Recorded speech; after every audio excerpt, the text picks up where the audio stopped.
Hey fly tyers, welcome back. I'm Matt, and thank you for stopping by the channel. Now if this is your first time here and you'd like to learn some cool fly tying tips and tricks, maybe some new patterns, maybe some old patterns and their history, then start by subscribing, clicking the bell so you don't miss a thing. Now I've got a really cool pattern for you tonight. This one is called the Bloody Alder. Now there's not much history on this exact variant of the alder, so let's talk a little bit about the alder fly. This is really probably the oldest named fly out there.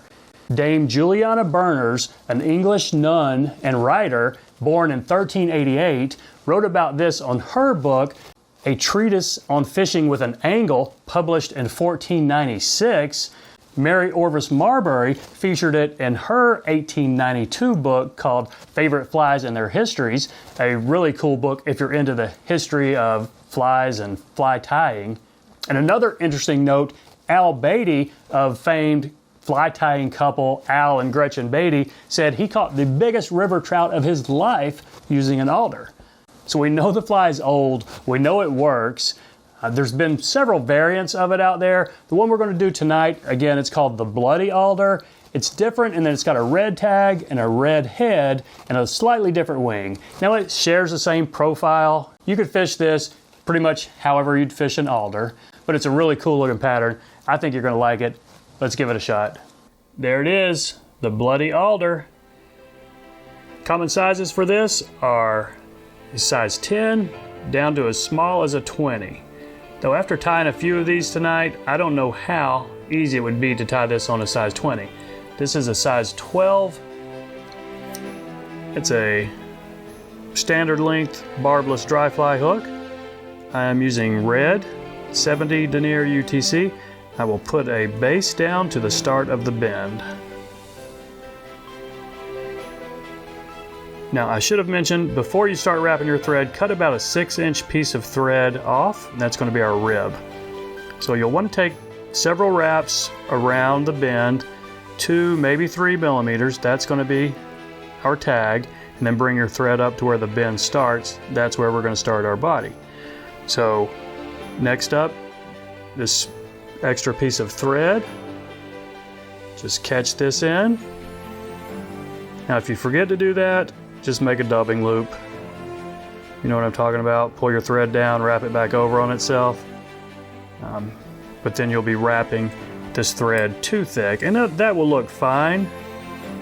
But the red just gives it the red rib through the body just gives it a slight bit of color, but more importantly, a little bit of segmentation.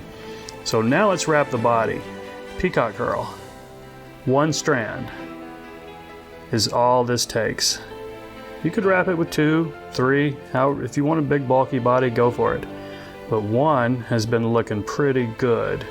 So I'll catch that in and then take my thread back up to the front, maybe an eye length back, where we're going to stop wrapping the body, because we've got a little bit of hackle and a wing to wrap on, so you want to leave a little bit of room up front.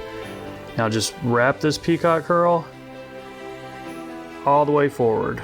Now one trick, if you find it you're matting a little bit, what you can do is just kind of treat it like a little bit of a soft hackle and preen it back every couple of wraps.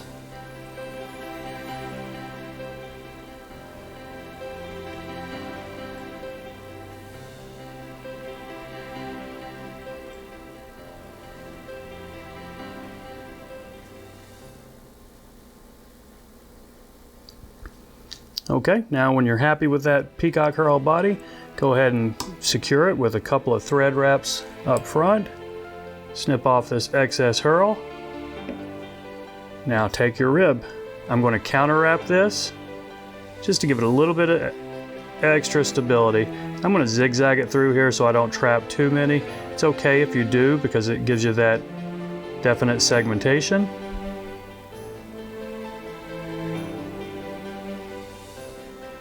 Now when you got that rib wrapped up through, go ahead and a couple of wraps to secure that. See, it's hard to see that red in there, but it's there. Okay, just a couple of securing wraps right here. Now for the hackle. Brown, dark brown, black, any soft hackle hen you've got. This is a grizzly. dyed dark brown. Now the black I had was starling, so I did one with starling, and it looked pretty good. But I think this brown grizzly hackle turned out to be just a little bit easier to pull off. But you'll want it hen. It is a soft hackle fly. So I've got about 2 inches of feather right there, so I'm definitely going to put it in my hackle pliers.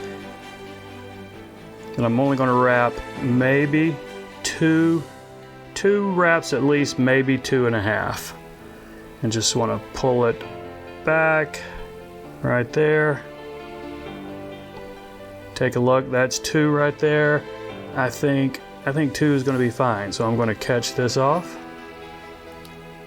with 2 thread wraps right here. Release my pliers so I can spin this around and get in here to snip this excess off. And if you need to, if you have any of these sticking too far forward, just go ahead and preen them back and make a few wraps on them to get them that swept back wet fly look. And I'm going to put a few more wraps right here just to smooth out this head area before I put my wing in. So we've got a fairly smooth head area there, and let's tie in the wing. Pheasant tail, center fiber, long pheasant tail.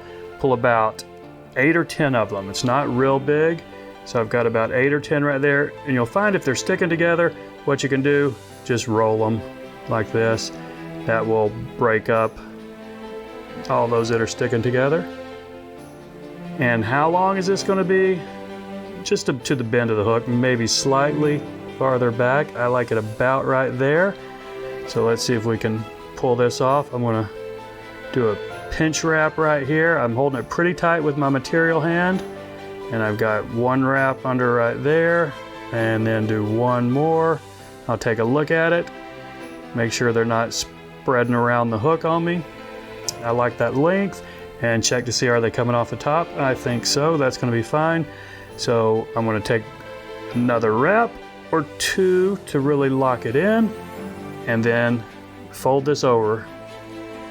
Is that going to leave me enough room for the head? Yes, I think it will. This is going to be our wing case. So the only tricky part of this fly, I think, is after you fold this over, you're going to have to build a little ramp before you can put any wraps on that folded over pheasant tail fibers. So I'm building up a little bit of a ramp right there, and I've got maybe 2 wraps on top of that pheasant tail, and trying to do that without my head getting too big. Okay, I think we're going to be fine right there. It's not too big of a head. It's enough of a head that you can see that red, which is one of the intents of the fly. It is a Bloody Alder. So, all right, be careful right there. I got a little bit of that thread encroaching on my eye, but we salvaged that. We'll reach in here and just slide that in. Not done yet. We're going to pull up this excess pheasant tail and maybe come down here about halfway through the body and cut this off, and it will give you that little wing case. So a drop of head cement, and this thing's going in my box just like this. So the Bloody Alder, pretty simple pattern, pretty effective. Fish It How I Reviewed Swing a Wet Fly. So that's it, folks. I really appreciate you watching, and we'll see you next time.